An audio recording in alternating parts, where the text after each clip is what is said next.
Bilkis Bano case में दोषियों को बड़ा झटका,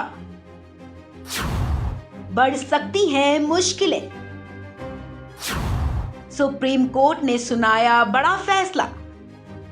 बिल्किस बानो मामले में रिहा चल रहे दोषियों की मुश्किलें बढ़ सकती हैं।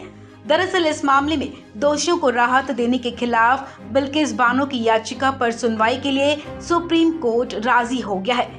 दोषियों की रिहाई को लेकर गुजरात सरकार के आदेश को चुनौती देने वाली याचिकाओं पर सुनवाई करने के लिए सुप्रीम कोर्ट एक बार फिर स्पेशल बेंच गठित करने पर सहमत हो गया है।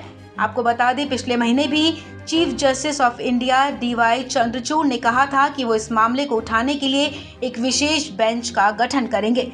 इस बीच अब कोर्ट याचिकाओं पर सुनवाई के लिए नई बेंच बनाने के लिए तैयार हो गया है।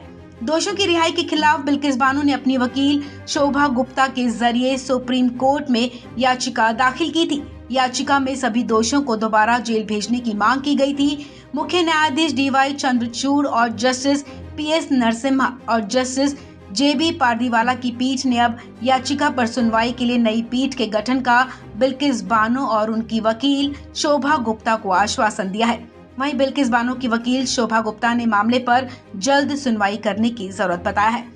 बिल्किस बानो की वकील द्वारा मामले को तत्काल सूचीबद्ध करने के लिए कहे जाने के बाद CJI DY चंद्रचूड़ की अगुवाई वाली पीठ ने कहा कि वो मामले को सूचीबद्ध करने के लिए एक तारीख आवंटित करेगी। बिल्किस की तरफ से पेश वकील शोभा गुप्ता ने कहा कि उनके द्वारा फरवरी में भी मामले का जिक्र किया गया था, लेकिन अभी तक सूचीबद्ध नहीं किया गया। इस पर CJI ने कहा कि विशेष बेंच का गठन किया जाना है। मैं रजिस्ट्रार से जस्टिस रस्तोगी से पूछने और तारीख लेने के लिए कहूंगा। आपको बता दें, साल 2002 के गोधरा कांड के दौरान बिल्किस बानो से सामूहिक दुष्कर्म और उसके परिवार के लोगों की जान लेने के दोषियों को पिछले साल 15 अगस्त को समय से पहले रिहा कर दिया गया था। दोषियों को उम्र कैद की सजा हुई थी, लेकिन साल 2022 में गुजरात सरकार ने सजा माफी की नीति के तहत इन्हें रिहा किया था। रिहा किए गए लोगों में से कुछ 15 साल तो कुछ 18 साल की जेल काट चुके हैं। चूंकि दोषियों को रिहा किया गया था, इसलिए सुप्रीम कोर्ट के सामने कई जनहित याचिकाएं दायर की गई थी। बिल्किस ने दोषियों की समय से पहले रिहाई को भी चुनौती दी थी।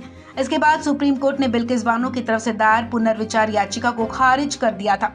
बिल्किस ने 2002 में उसके साथ हुए सामूहिक दुष्कर्म के 11 दोषियों की रिहाई पर फिर से विचार करने की याचिका सुप्रीम कोर्ट में दी थी, लेकिन सुप्रीम कोर्ट ने इस याचिका पर फिर से सुनवाई करने के लिए इनकार कर दिया था। इस बीच अब नई बेंच का गठन करने का सुप्रीम कोर्ट का ये फैसला न्याय की एक नई उम्मीद साबित हो सकता है। साथ ही दोषियों की मुश्किलें बढ़ना भी तय माना जा रहा है। इस खबर में फिलहाल इतना ही। तमाम अपडेट्स के लिए आप बने रहें वन इंडिया हिंदी के साथ।